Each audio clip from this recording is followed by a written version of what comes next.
I never thought breakfast could kill me. But as I watched Marcus's secretary collapse on the marble floor of his office, blood trickling from her nose, I realized the poison in that omelet was meant for me. My billionaire husband had made me breakfast for the first time in 6 months. The same morning I found out I was carrying his heir.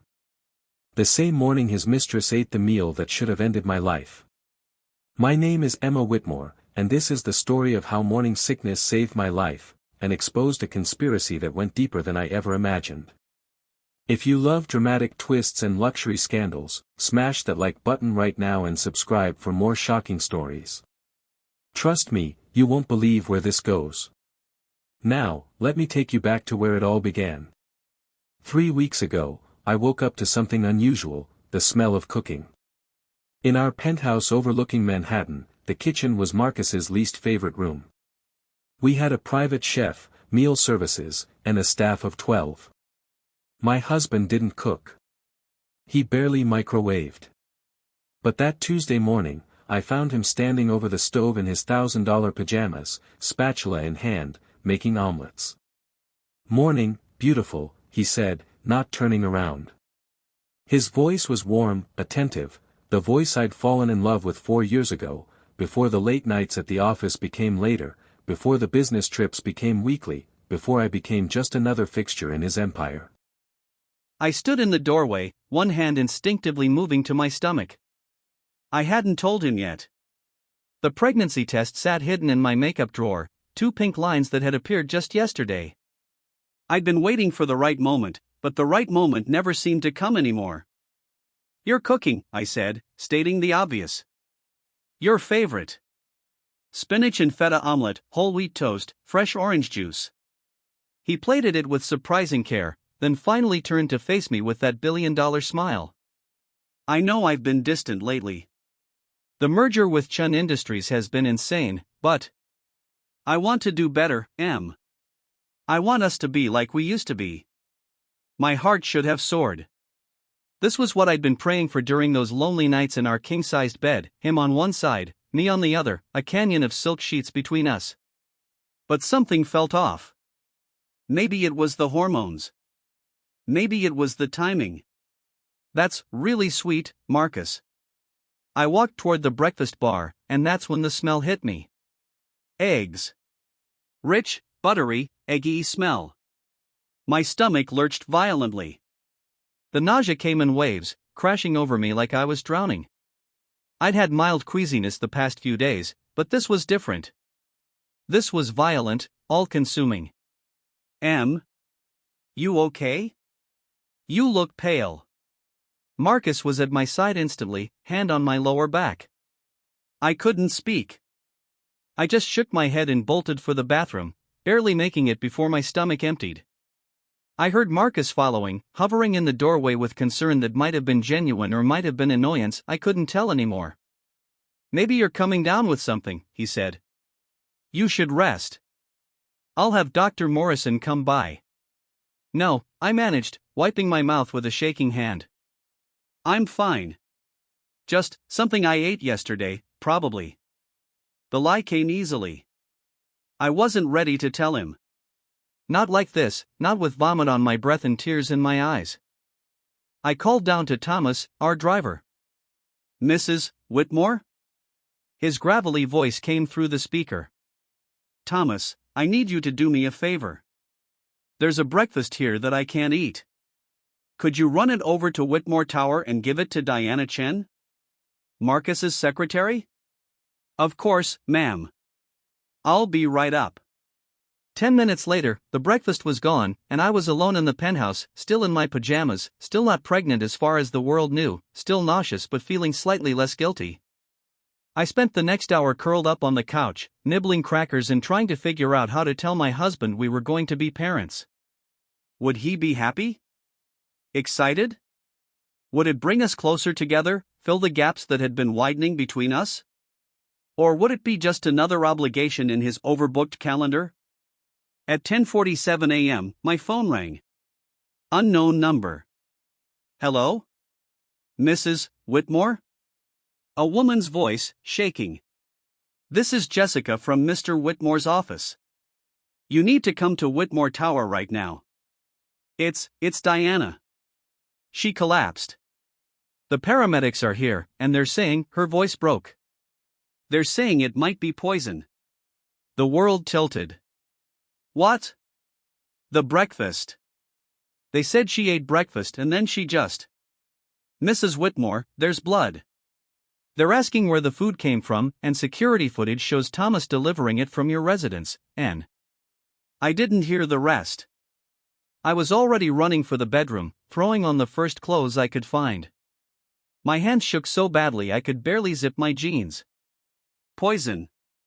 Diana was poisoned. By the breakfast Marcus made. The breakfast meant for me. The drive to Whitmore Tower was a blur.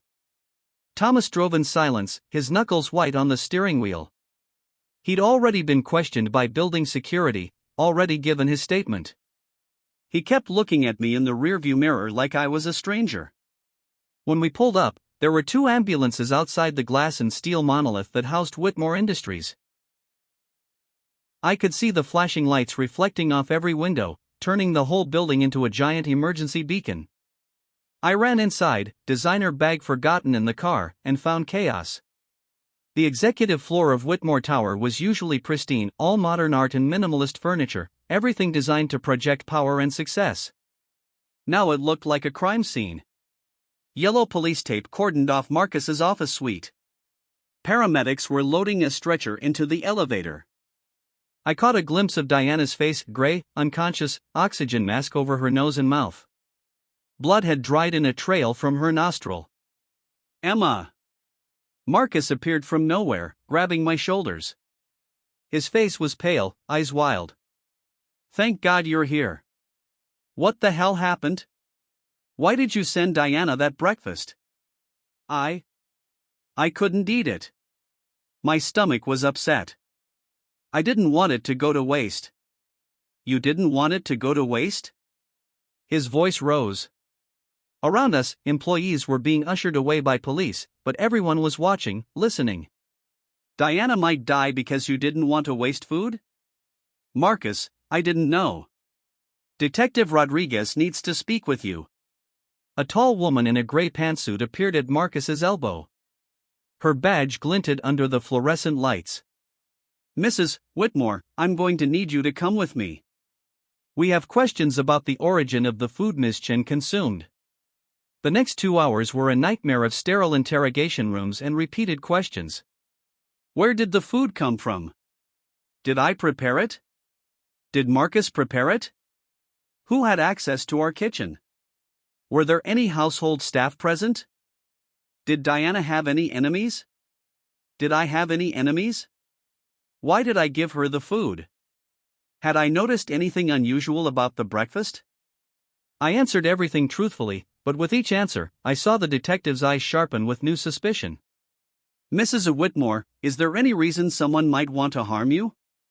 The question hung in the air like smoke. I don't know. I don't think so. Your husband is a very wealthy man. You're his wife. In the event of your death, you'd be worth. Are you suggesting my husband tried to kill me? The words came out sharper than I intended. Detective Rodriguez didn't answer directly. Instead, she slid a folder across the table. Ms. Chen's blood work came back preliminary. Aconite poisoning. Also known as wolfsbane. It's a plant-based poison, extremely lethal in the right doses. Symptoms include nausea, vomiting, numbness, cardiac arrest. She's lucky, if you can call it that. She didn't eat the entire omelet. Apparently, she took a few bites, said she felt dizzy, and tried to call for help before collapsing. Aconite. The word sounded medieval, like something from a fantasy novel, not real life. But who would? I couldn't finish the sentence. That's what we're trying to determine. The poison was mixed into the egg mixture. Whoever made that omelet either poisoned it deliberately or, she paused. Well, there's no or. This was intentional. Professional, even. Aconite isn't something you accidentally add to breakfast. Marcus made that breakfast himself. I watched him. So either your husband tried to poison you and Ms. Chen accidentally consumed it, or she let me fill in the blank. Or Diana was the target all along. But that made even less sense. Can I see my husband? He's being questioned in another room. We'll let you know when we're done. I was released at 2 p.m. with instructions not to leave the city. Thomas was waiting to drive me home, but I couldn't go back to that penthouse. Not yet. Not to the kitchen where Marcus had prepared poison with a smile on his face. Take me to my mother's, I told Thomas. My mother lived in Connecticut in the house I'd grown up in, a far cry from Manhattan penthouses and corporate towers. When I arrived, I collapsed in her arms and told her everything.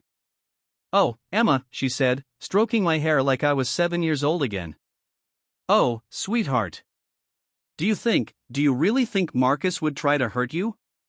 I don't know what to think anymore." I stayed at my mother's that night, curled up in my childhood bed, unable to sleep. My phone buzzed constantly, texts from Marcus, voicemails from Detective Rodriguez, messages from concerned friends who'd seen the news. Secretary poisoned at Whitmore Industries was already trending. At 2 a.m., I finally listened to Marcus's voicemails. "Emma, where are you? Please call me back. This is insane. They're treating me like a criminal. I would never hurt you. You have to believe me. Call me back. Please." He sounded desperate, broken. This was the man I'd married, the man who'd proposed on a beach in Santorini, who'd cried at our wedding, who'd promised to love me forever. But people changed. Money changed people. Power changed people. At 6 a.m., unable to stand it anymore, I drove back to Manhattan. I needed answers. I needed to look Marcus in the eye and know the truth. The penthouse was dark when I arrived. Thomas had dropped me off, and I'd waved him away, needing to be alone. I used my key, stepped into the foyer, and immediately knew something was wrong. There was a light on in Marcus's study, a room he kept locked, a room I'd learned not to ask about because it was for business. The door was ajar. My heart pounding, I pushed it open. Marcus sat at his desk, head in his hands, shoulders shaking. He wasn't crying. He was laughing. "Marcus?" He looked up, and I barely recognized him. His eyes were red-rimmed, wild. His hair stood on end like he'd been pulling at it. "Emma. God, Emma, I'm so sorry. I'm so fucking sorry." "Sorry for what? Did you try to poison me?" "What? No." He stood so quickly his chair fell backward. "No, never, I could never, but Emma, I know who did." Marcus pulled out his laptop, turned it toward me. On the screen was an email thread, dozens of messages, going back months. "Diana," he said. It was Diana all along. But she wasn't working alone. I leaned closer, reading. The emails were between Diana and someone named VW. The content made my blood run cold. "The merger goes through next week. Once he signs, we move forward with the plan. Are you certain Emma suspects nothing?" "Positive. She's too focused on saving her marriage to notice what's happening right under her nose." "Good.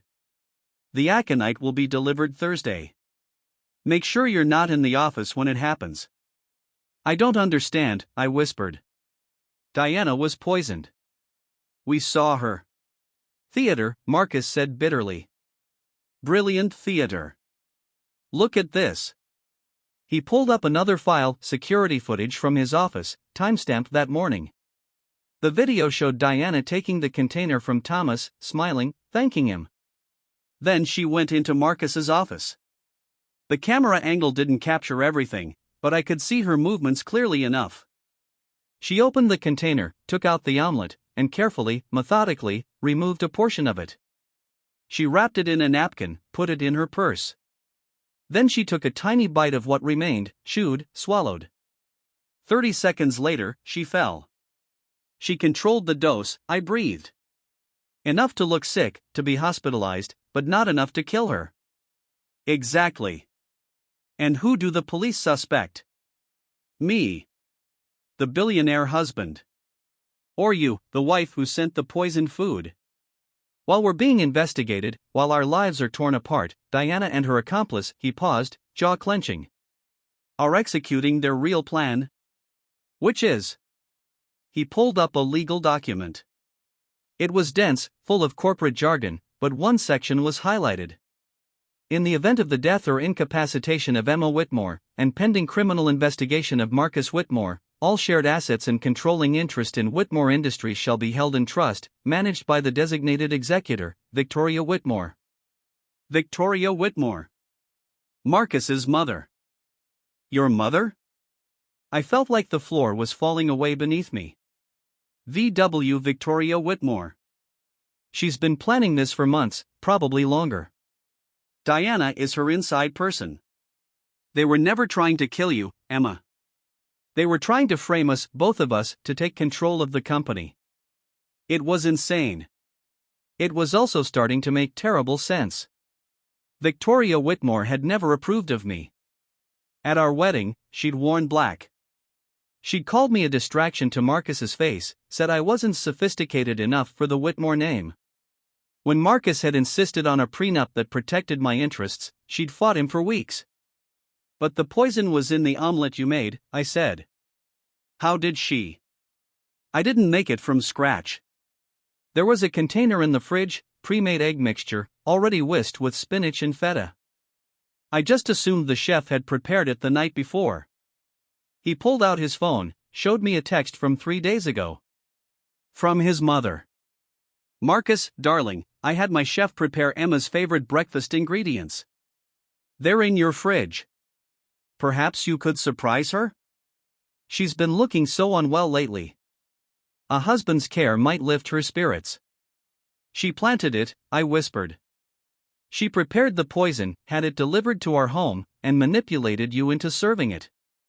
And when you got sick, when you gave it to Diana instead, they improvised. Diana took enough to look like a victim, to redirect suspicion. Now the investigation is focused on us, not them. And the merger, he pulled up another document. The merger with Chen Industries goes through in 48 hours. Once it does, Whitmore Industries will be worth 3 times its current value. With both of us under investigation, unable to manage the company, my mother steps in as executor. She controls everything. Chen Industries, I repeated.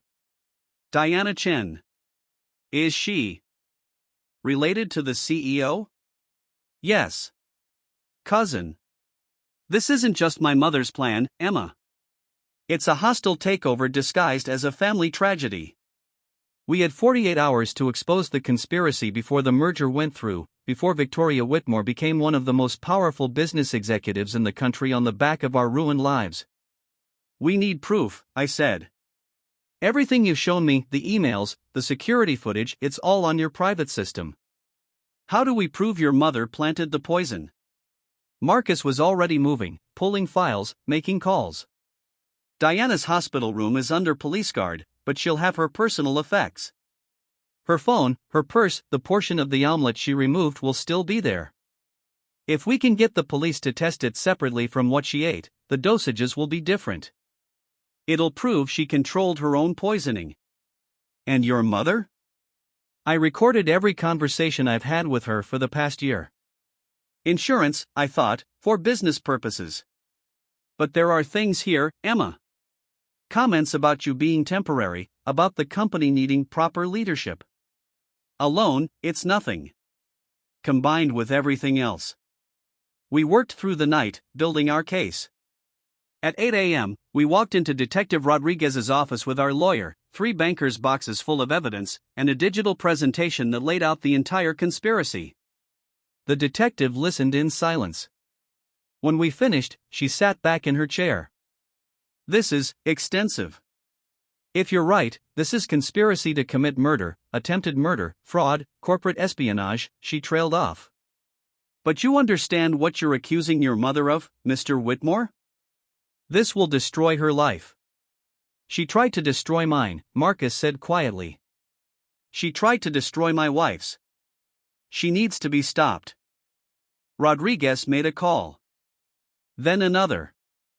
Within hours, Diana's hospital room was being searched. The napkin-wrapped portion of omelette was found in her designer purse, exactly where Marcus said it would be. Testing confirmed different concentration levels of aconite. At 4 p.m., Victoria Whitmore was arrested at her estate in the Hamptons. At 6 p.m., Diana Chen was arrested in her hospital bed. The media frenzy was intense. Billionaire heiress attempts murder for corporate control ran on every major outlet. Victoria Whitmore's face was everywhere, elegant even in her mugshot, defiant even as the charges were read. The trial lasted 3 months.